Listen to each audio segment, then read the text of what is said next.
시편 13편 볼 차례죠. 시편 13편도 전체 내용이 좀 짧기 때문에 같이 한번 읽어보고 그리고 말씀 같이 살펴보도록 하겠습니다. 제가 한 절, 여러분들이 한 절 같이 그렇게 교독하도록 하겠습니다. 구약성경 810페이지 시편 13편입니다. 여호와여, 어느 때까지니까 나를 영원히 잊으셨나이까? 주의 얼굴을 나에게서 어느 때까지 숨기시겠나이까? 나의 영혼이 범민하고 종일토록 내 마음에 근심하기를 어느 때까지 하오며 내 원수가 나를 치며 자랑하기를 어느 때까지 하리이까? 여호와 내 하나님이여, 나를 생각하사 응답하시고 나의 눈을 밝히소서. 두렵건대 내가 사망의 잠을 잘까 하오며 두렵건대 나의 원수가 이르기를 내가 그를 이겼다 할까 하오며 내가 흔들릴 때에 나의 대적들이 기뻐할까 하나이다. 나는 오직 주의 사랑을 의지하였사오니 나의 마음은 주의 구원을 기뻐하리이다. 같이요. 내가 여호와를 찬송하리니 이는 주께서 내게 응답을 베푸시리로다. 아멘. 다윗의 시인데요. 지난 12편과 마찬가지로 같은 상황에서 이어지는 시편이에요. 그냥 이어지는 내용이죠. 같이 같은 공간에서 같은 시간에 기록된 그런 시편이라고 보면 되겠습니다.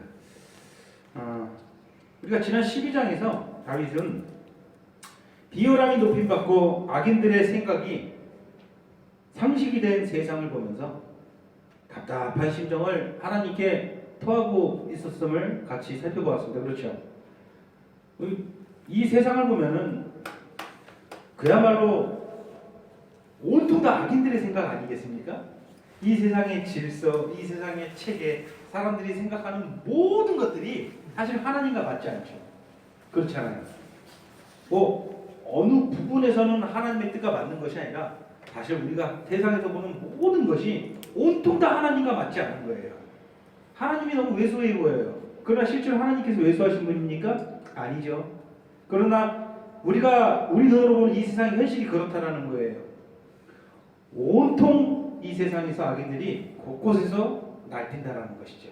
이게 이 세상이 처한 현실이라는 것입니다. 그런 세상을 바라볼 때 우리도 답답함을 느낄 때가 있지만 다윗도 당시에 똑같이 답답함을 느꼈다라는 것이죠. 답답한 마음을 하나님께 토로하고 있는 것입니다. 그래서 오늘 13편 역시 동일한 내용이 전개가 되고 있습니다. 다윗의 시를 보면은요, 구조를 지니고 있어요. 대부분 같은 구조를 지닙니다. 오늘도 보시면요, 1절, 2절은 비탄하는 내용이고요. 그 다음에 3절, 4절은 그것에 대해서 기도하는 내용이고요. 그 다음에 5절, 6절 기도한 뒤에 기도를 통해서 하나님으로부터 기쁨과 확신을 갖게 되고 환희에 빠져드는 것을 우리가 볼 수가 있어요. 항상 구도가 같죠. 비탄하고 기도하고 다시 기뻐하는 것, 이런 구도를 가지고 있다는 것을 볼 수 있습니다. 2절에서 우리가 살펴보는 것 같이 지금 다윗은 자신을 치려 하는 원수들에게 둘러싸여 있습니다.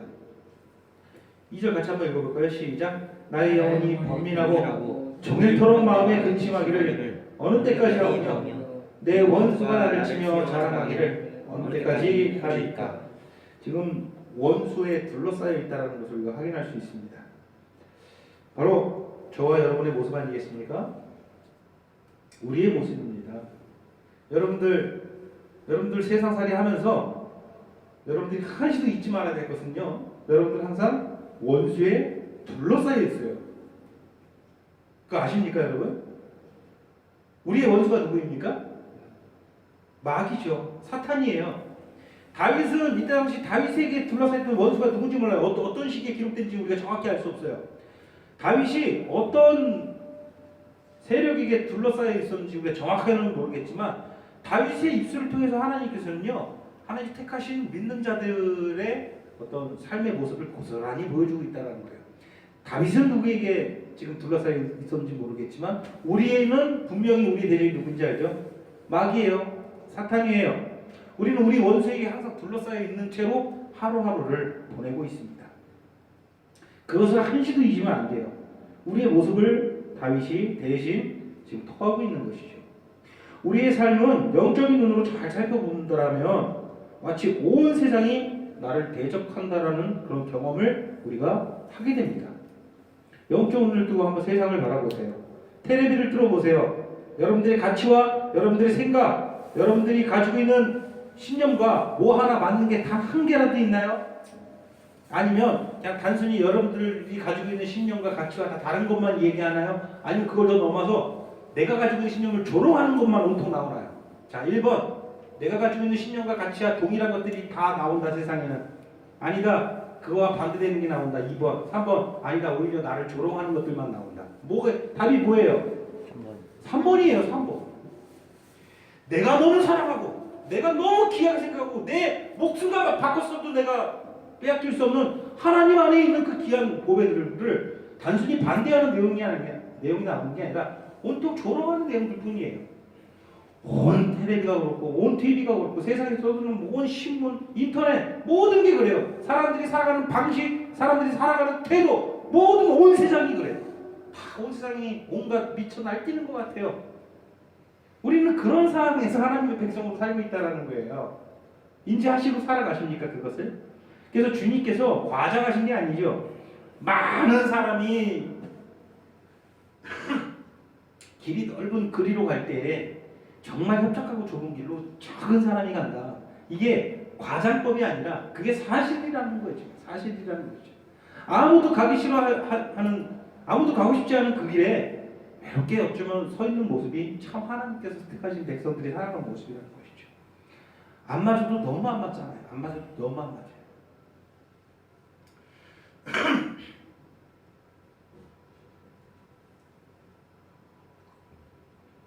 그러니까 우리가 영적인 눈으로 세상을 볼 때 온 세상이 나를 대적하는 것 같죠. 그렇죠? 학교에서 진화를 가르치죠. 아이들은 학교에서 진화를 배우죠. 그럼 학교에서 사람이 진화에 대해서 이제 듣고 이제 아이들은 그것을 집에 와서 얘기를 할 때 일일이 그런 거 하나하나 다 바로잡아줘야 되는 거예요. 우리는 그렇지 않나요?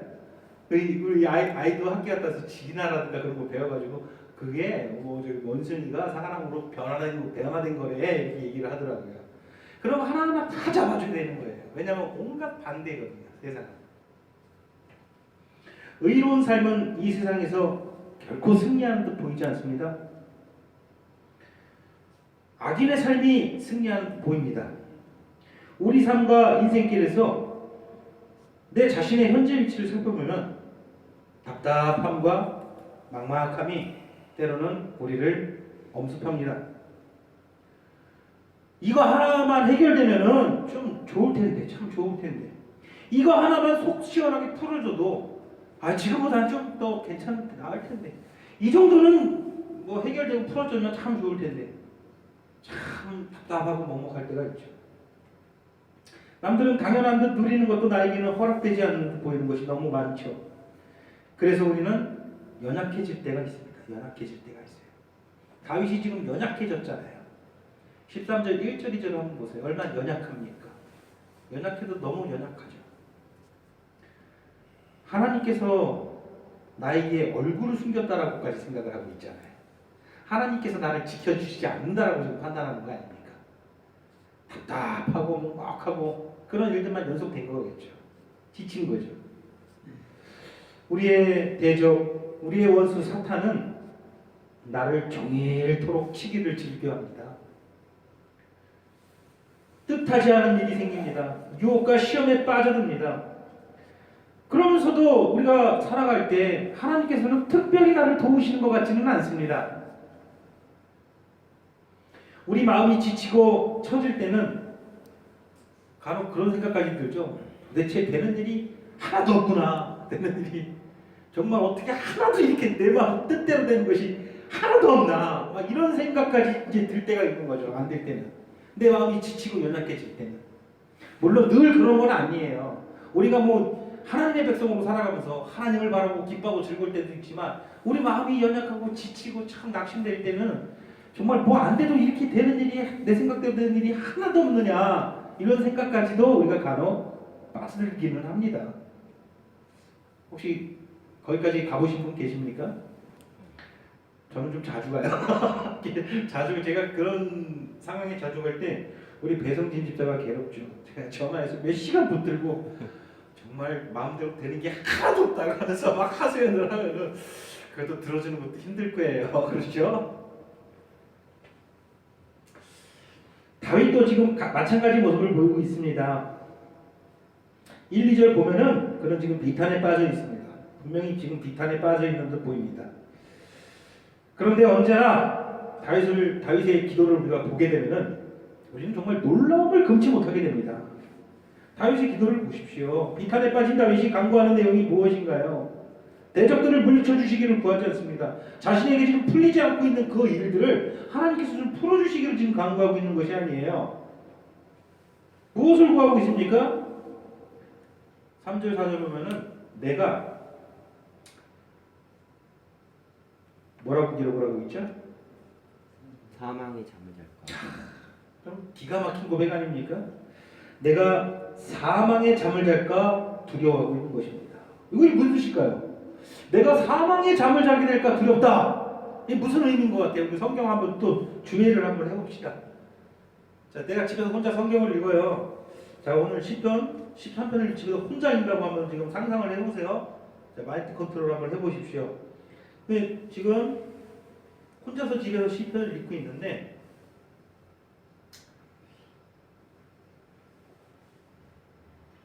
3절, 4절을 내가 읽고 있어요. 그래서 내가 사망의 잠을 잘까 두렵다. 정확히 내 눈을 밝히소서 두렵건대 내가 사망의 잠을 잘까 하오며 이렇게 지금 기록을 하고 있어요. 어떻게 우리가 받아들일까요? 집에서 혼자. 무엇이 지금 두려운 걸까요? 지금 대적에게 쌓여 있는 상황에서 다윗은. 세상 권세에 눌릴까봐. 세상 권세에 눌릴까봐. 그래서 거기에 굴복할까봐. 굴복할까봐. 우리 장로님 보시기에는 어떻습니까? 이제 하나님을 떠나서 잊어버리고. 맞아요. 그게 두려운 거예요. 내가 하나님을 떠날까봐, 내가 하나님을 향한 신뢰와 확신과 믿음이 작아질까봐, 내가 나를 향한 하나님의 사랑을 의심하게 될까봐. 그게 지금 두려운 거예요. 내 눈을 밝혀달라는 거예요. 이 상황에서 내가 지금 세상에서 짓눌리고 있잖아요. 현실적으로 지금 되는 일이 하나도 없잖아요. 다 나를 대적하고 나와 반대되는 것들 뿐이잖아요. 그럴 때 기도하는 것이 무엇입니까? 내 눈을 밝혀주셔서 두렵건대, 내가 정말 두렵건대 내가 사망의 잠을 잘까 두렵다. 2절의 고백처럼 오늘 보면 2절 보면은 나는 나를 번민하게 하고 근심하게 하는 이런 일들이 해결됐으면 좋겠죠. 여러분들을 번민하게 하고 여러분들을 종일토록 근심케 하는 이런 일들이 좀 없어졌으면 좋겠죠. 그러나 그런 것들이 해결되기를 지금 구하는 것이 아니라 그런 상황에서 내 영혼의 눈을 똑바로 뜨고 영적 침체에 빠져들지 않기를 지금 그것을 지금 구하고 있습니다. 여러분 이렇게 기도하십니까? 여러분 꼭 이렇게 이게 참된 기도면 이렇게 기도하시길 바랍니다. 이게 능력 있는 기도입니다. 내 영혼이 행여 하나님 앞에서 못난 태도를 보이지 않을까? 내 이 연약한 마음이 행여 하나님 앞에서 못난 마음을 먹지는 않을까? 다윗은 지금 그게 두려웠던 거예요. 자기가 너무 힘든 일이 연속으로 터지니까. 내가 어리석은 마음으로 하나님을 대할지는 않을까? 그것이 두려웠던 것이죠. 하나님을 향한 사랑과 신뢰를 잃어버리지는 않을까? 그것이 두려웠던 것입니다. 우리를 잡아먹으려는 저 마귀의 세력들이 나를 바라보면서 내가 그를 이겼다 이렇게 말할까봐 그것이 두려운 겁니다. 저 우리 원수 저 사탄의 세력들이 여러분들을 바라보면서 내가 배성진을 이겼다 이렇게 말할까 두려워하시길 바랍니다. 어떤 상황에서도 그 상황보다도 그 상황이 주는 어떤 괴로움보다도 그 상황이 주는 근심보다도 이것을 먼저 두려워하는 우리 생명숙회 성도 여러분 되기를 주님의 이름으로 소원합니다. 언제나 하나님께 드려지는 기도는 진실된 기도가 되어야 합니다. 진실된 기도가 나는 하나님께 기도드릴 때 항상 진실되게 기도하려고 노력한다. 한번 손 한번 들어보실래요? 아니다. 나는 좀 형식을 갖춰서 기도하는 걸 좀 좋아한다. 나는 형식보다는 내가 정말 진실되게 내 심정을 토하는 기도를 좋아한다. 나는 기도 안 한다. 하나님께서는요, 여러분들이 그렇게 기도하는 것처럼 진실된 기도를 좋아합니다. 진실된 마음을 토로하는 걸 좋아해요.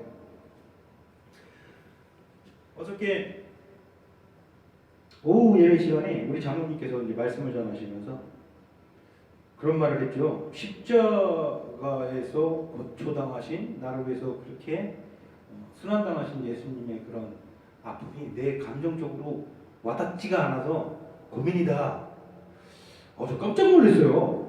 그게 만약에 100%는 사실이라고 보지 않아요. 어떻게 하나도 와닿지 않았겠습니까? 물론 감정적으로 와닿는 게 있지만 본인이 생각하실 때 그게 좀 부족하다고 느끼셨나 봐요.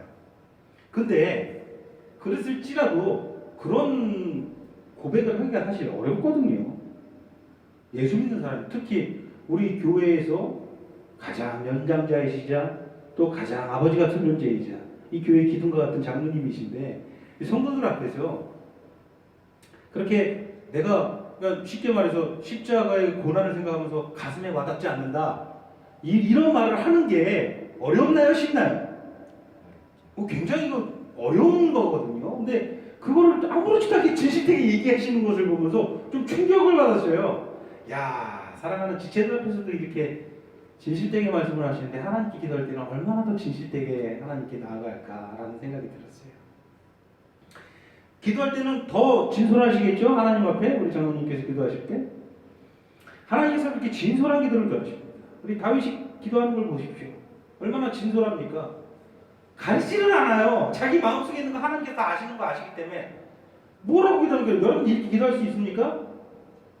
하나님 왜 나에게 얼굴을 숨기시나이까? 왜 나를 돌보지 않으시니까? 나를 쳐다보지 않는 것 같습니다. 나를 그냥 방관하는 것 같습니다. 이렇게 얘기하잖아요. 그렇죠? 어느 때까지 내가 이렇게 근심하고 원수에게 둘러싸는데 이게 모른 척하고 간영 안 하잖아요. 하나님께서 간영 안 하십니까? 하십니까?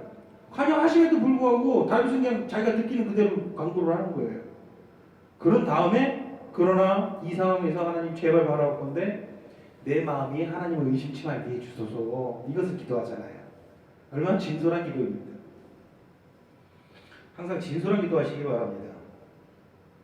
그렇게 기도할 때 하나님은 친히 내 영혼에게 5절과 같이 말씀해 주시죠. 5절 같이 한번 읽을까? 시작. 나는 오직 주의 사랑을 의지하여 싸우니 나의 마음은 주의 구원을 기뻐하리이다. 이게 무슨 말인가요? 왜 갑자기 비탄에 빠졌고 그래서 하나님께 부르짖었던 다윗이 5절에 가니까 갑자기 내가 주의 사랑을 의지하였고 주의 구원을 기뻐하나이다 이렇게 됐을까요? 뭔가 지금 바뀐 거예요. 기도하고 난 뒤에 뭐가 바뀐 걸까요? 그가 바라보는 시선과 그가 잠깐 깜빡했던 것을 다시 기억을 되찾은 거예요. 영적 기억을. 뭘 깜빡했을까요? 하나님께서 나에게 얼굴을 숨기신 게 아니었다라는 것이죠. 하나님께서 나를 그냥 막연하게 사랑한다라고 이렇게 생각을 했으니까 내가 비탄에 빠졌는데 하나님께서 진실로 나를 사랑한 것을 내가 기도를 통해서 하나님께 두렵다라고 고백할 때 하나님께서 그것을 깨닫게 해주신 것이죠. 우리가 진실되게 하나님 앞에 나와가지고 내가 하나님을 향한 신뢰와 하나님의 사랑을 의심할까 두렵사옵니다. 내가 이 어려운 일들 가운데 혹시라도 하나님의 믿음에서 내가 약해질까 두렵습니다. 이렇게 그것이 두렵다라고 하나님께 이렇게 고백할 때 하나님께서 분명히 나에게 다가오셔서 그렇게 기도할 때 응답으로 어떤 응답을 주시냐면 내가 너를 사랑한다 이렇게 응답을 주시는 거예요. 그 응답을 듣는 것과 듣지 않는 것은요 살아가는 태도에 있어서 180도 다르게 되겠죠. 그러니까 태도가 확 바뀌는 거예요. 하나님께서 나를 사랑하심을 실제로 체험하고 비탄에 빠졌던 내가 비로소 기쁨에 빠지게 되는 것이죠.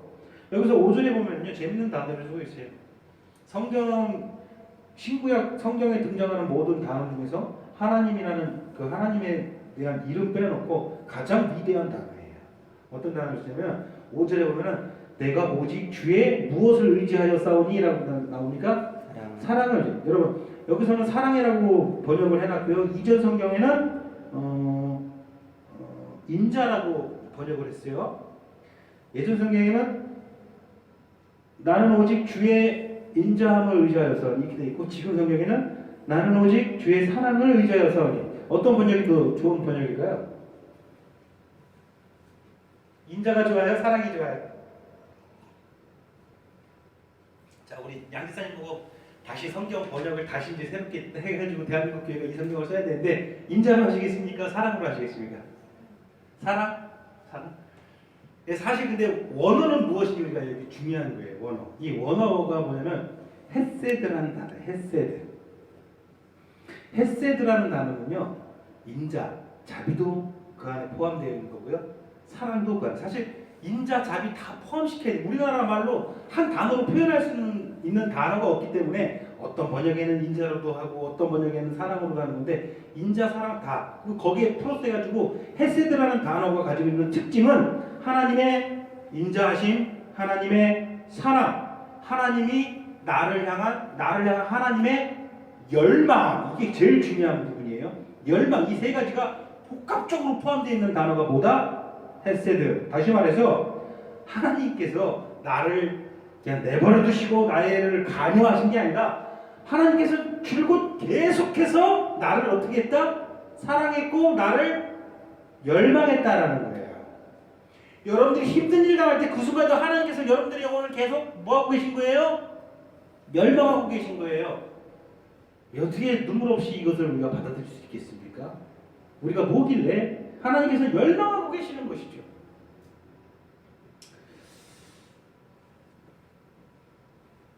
이런 하나님의 열망과 사랑, 하나님의 인자하심, 이것을 내가 기도를 통해서 회복했을 때 비탄에 빠졌던 내 삶이 비로소 기쁨에 잠기는 거예요. 다윗은 그것을 지금 체험하고 있고 하나님께서 이 다윗의 입술을 통해서 우리에게 그것을 다시 한번 상기시켜 주시고 계신 것입니다.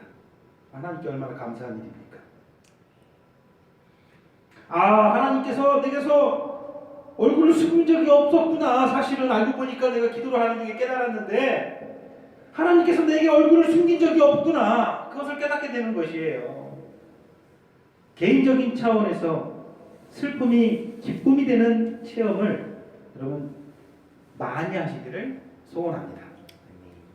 슬픔이 다윗과 같이 기쁨이 되는 체험을 정말 많이 하시기를 소원합니다.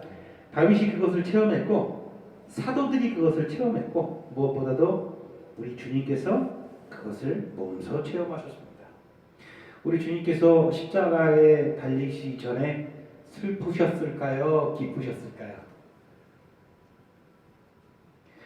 슬펐어요. 많이 슬펐어요. 제일 슬펐던 건 뭘까요? 하나님과 떨어져요. 그렇죠. 하나님부터 떨어져야 된다. 하나님부터 버림받는 사실이 너무 슬펐어요. 견딜 수가 없었어요. 그래서 십자가에서 엘리 라마 사막다니 할 때 나의 하나님 왜 나를 버리시나이까 이렇게 부르짖을 때 마태복음은 우리 주님의 죽으심에 대해서 너무 가슴 아프게 그리고 있어요. 예수님이 나의 하나님 왜 나를 그렇게 버리시나이까 라고 부르짖을 때 사람들은 그게 알아보니까 엘리 라마 사막다니 하니까 그게 뭔 소리인지 못 알아들으니까 엘리 하니까 와 이제는 여기 엘리야를 부르나 보다. 엘리야가 와가지고 한번 여기서 구원해 주나 한번 저 십자가에서 한번 구원해 주나 우리가 한번 지켜보자. 그러면서 끝까지 조롱조롱 예수님을 바라보면서 결국은 해운의 신포도주 그리고 적신 걸로 먹이려고 그러고 그 상황에서 비명을 지르면서 크게 비명을 지르면서 그렇게 비명 행사하시잖아요. 그렇게 돌아가시잖아요. 그게 십자가에 달리는 육체적인 고통도 너무 힘들고 슬픈 일이었겠지만 주님께 있어서 그거는 하나님 앞에서 육체적인 고통 충분히 견딜 수 있으셨을 거예요. 근데 정말 고통스러운 건 하나님으로부터 버림받는다는 그 사실이죠. 그게 슬프고 또 뭐가 슬펐을까요? 우리 주님께서 제자들 두고 떠나는 게 너무 슬펐어요. 제자들 두고 떠나는 게 너무 슬펐어요. 내 육신으로라도 저들과 함께 있어가지고 앞으로 저들이 무슨 일 당할지 뻔히 하는데 예수님 그렇게 승천하시고 돌아가시고 나서 얼마 안 있어서 제자들이 밖에 당하잖아요. 제일 먼저 죽은 제자가 누구예요? 예수님의 수제자 누구예요? 예? 야고보. 그렇죠. 베드로, 요한, 야고보 항상 이 세 명을 대동시키잖아요. 그 중에서 가장 먼저 죽는 게 누구? 제자들에서 제일 먼저 죽는 사람 야고보잖아요. 사도행전 12장에 야고보 죽음에 대해서 칼로 나도질 당해 죽잖아요. 곧 있으면 내 제자 야고보 얼마나 각별한 사이였습니까? 예? 얼마나 각별한 사이였어요? 예수님이 사마리아에서 영접당하지 못하니까 사마리아에 갔을 때 야고보가 뭐라 그래요? 주님, 저 사람들이 좀 감히 주님을 보더라고 영접하지 않는데 하늘에서 그냥 불을 내려가지고 다 그냥 징벌하시면 어떻습니까? 그러니까 예수님이 뭐라 그래요? 예? 야, 그게 지금 될 말이냐, 야 야고보야. 그게 지금 될 말이냐? 아우, 야 앞으로 이게 우리 애 아들이라고 부르잖아. 그래서 별명까지 지어줘요. 우리 애 아들이라고. 네? 그만큼 각별한 사이인데 그렇게 칼로 도륙당할 줄 거 다 아셨다라는 거예요. 내가 곁에 있지도 못하는데 이렇게 다 아셨다라는 거예요. 얼마나 마음이 슬펐습니까? 그렇게 죽으셔야 돼. 그리고 베드로가 밤새 그렇게 고통하고 통곡할 거 다 아시잖아요. 그날 다음날. 그런 것 때문에 마음이 슬펐죠. 슬펐어요. 슬픔을 경험하셨어요. 슬펐지만 하나님께 참된 기도로 하나님을 의지하고 나아갔을 때 그 슬픔은 어떻게 변합니까?